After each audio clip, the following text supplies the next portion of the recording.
AGT News chaîne bi leen di jox xibaar yi wér te wóor abonné leen ngir dara bañ leen a raw. AGT News. daleen ak jàmm ci chaîne bi ngeen taamul seen bopp muy AGT News tolluwaayu wér-gu-yaram bu Ousmane Sonko laaj na tey ay tontu yu jàmp yoo xam ne dafay tukkee ci communauté internationale opinion publique nationale ak internationale rawatina kuréel yi nga xam ne ñooy wattu lépp lu jëm ci ak yelleefu doomu aadama yi wax nañu amal ak gëstu ci réewum Sénégal rawatina ci tolluwaayu wér-gu-yaramu opposant politique bii di Ousmane Sonko ay xibaar yu doy waar moom nañu jottali mu daal di tukkee ci taskatu xibaar bi di Pape Alé Niang mu ne wér-gu-yaramu Ousmane Sonko fi mu nekk nii jaaxal na leen li koy gën a firnde mooy rapport bi nga xam ne dafa tukkee ci professeur Wade di wax mandarga yu doy waar yoo xam ne tukkee na ci woppop Ousmane Sonko bokk na ci yooyu le mandarga yaram bu tàng jër ay wàcc yu jeexul ak yeneen i mandarga yoo xam ne sonal na ko lool. xibaar bi mu jibee dafa jaxase bépp doomu aadama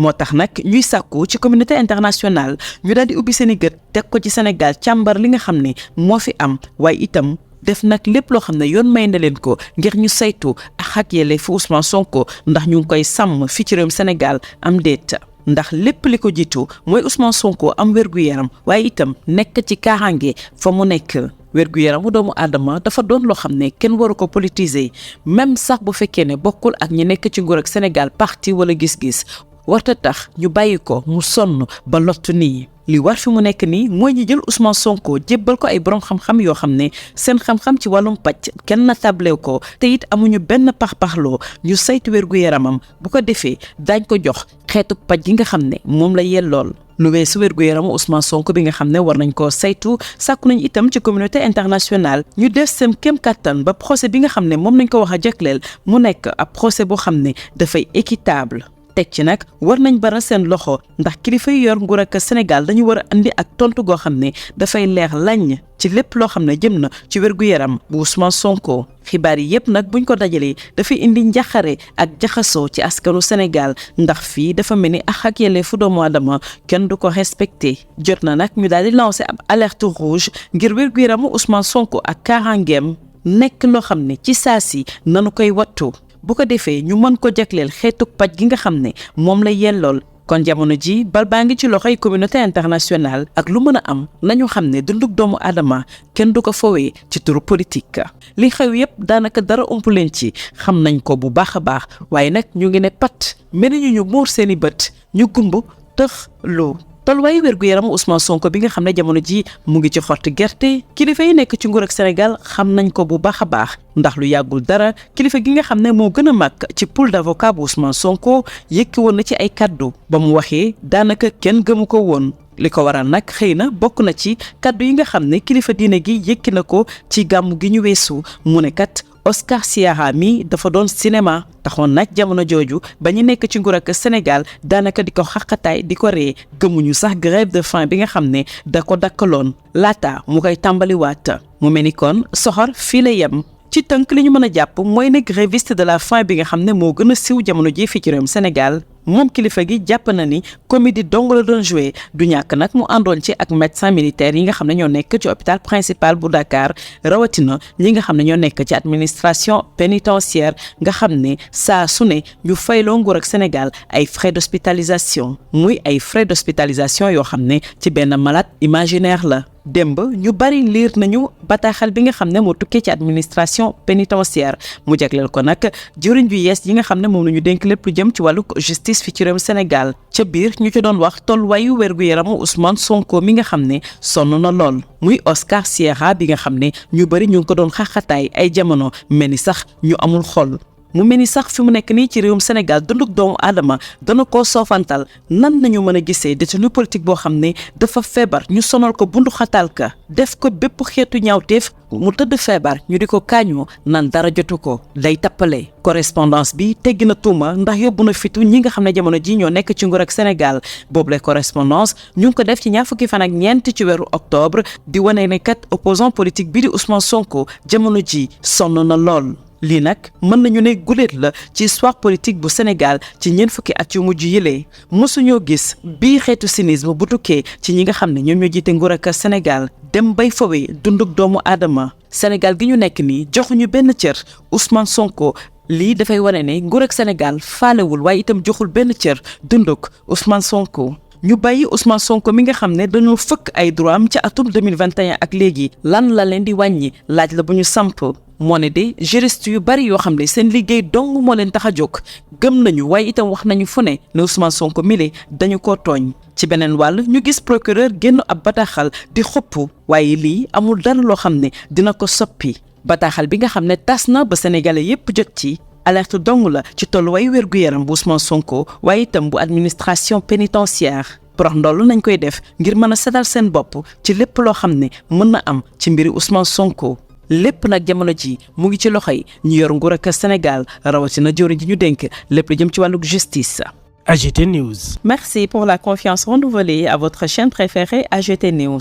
L'état de santé d'Ousmane Sonko exige une réponse immédiate de la communauté internationale. L'opinion publique nationale et internationale, ainsi que les organisations de défense des droits de l'homme, doivent prêter une attention urgente à la situation préoccupante de l'opposant politique sénégalais Ousmane Sonko. Des informations inquiétantes provenant du journaliste indépendant Pape Alé Niang font état d'un état de santé alarmant de Sonko avec un rapport médical du professeur Wade indiquant des symptômes graves, notamment des fièvres élevées, des vomissements, une hypokaliémie, une hypomagnésiémie, une hypocalcémie et une hypozotémie. Ces révélations sont extrêmement préoccupantes et nécessitent une réponse immédiate de la part de la communauté internationale, des organisations de défense des droits de l'homme et des autorités sénégalaises. Il est impératif que l'opinion publique nationale et internationale exige des réponses et des actions immédiates pour garantir la santé et la sécurité d'Ousmane Sonko.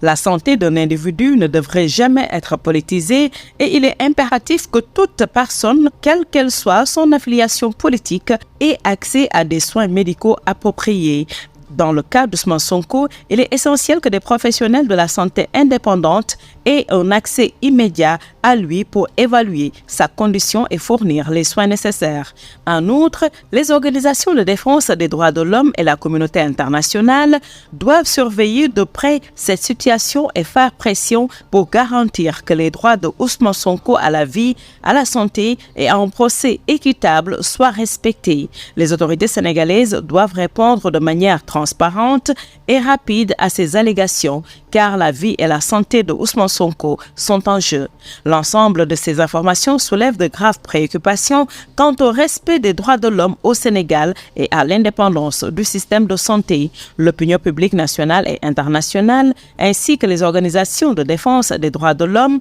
ne peuvent pas rester silencieuses face à une situation aussi grave. Il est temps de lancer une alerte rouge pour la santé et la sécurité d'Ousmane Sonko, tout en exigeant une action immédiate pour assurer sa protection et son accès à des soins médicaux appropriés. Cette situation exige l'attention immédiate de la communauté internationale et la vue d'un individu ne doit jamais être négligée au nom de la politique.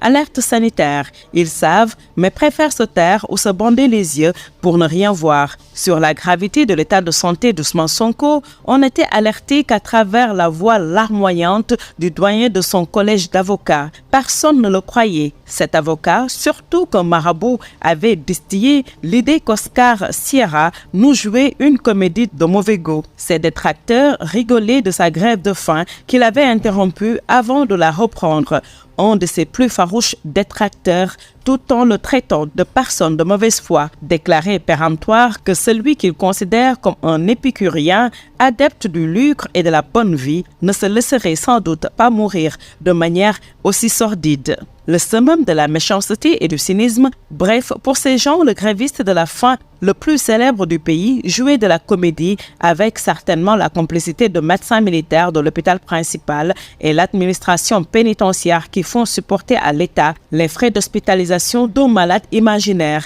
Hier, ceux qui ont parcouru la correspondance de l'administration pénitentiaire adressée à la nouvelle garde des Sceaux ainsi que le dossier médical du patient pourraient bien se demander si ces gens qui ricanaient sur la santé d'Oscar Sierra ont du cœur ou s'ils respectent la vie humaine tout court. Comment pouvaient-ils connaître l'état préoccupant d'un détenu politique et adopter le silence sans réagir? Une correspondance alarmante qui date du 24 octobre Preuve que ces gens se fichent que l'opposant crève en prison. Jamais sans doute dans l'histoire politique du Sénégal de ces 40 dernières années, nous n'avons assisté à tant de cynisme d'un pouvoir qui assiste avec jouissance à la détresse d'un opposant. Pour des raisons humanitaires, des grévistes de la faim ont bénéficié dans des pays où l'on se préoccupe du respect de la vie humaine et des droits de l'homme d'un élargissement. Qu'est-ce que ça leur coûte de libérer Ousmane Sonko dont les droits sont bafoués depuis 2021, ce que d'ailleurs admettent tous les juristes de bonne foi. La sortie menaçante du procureur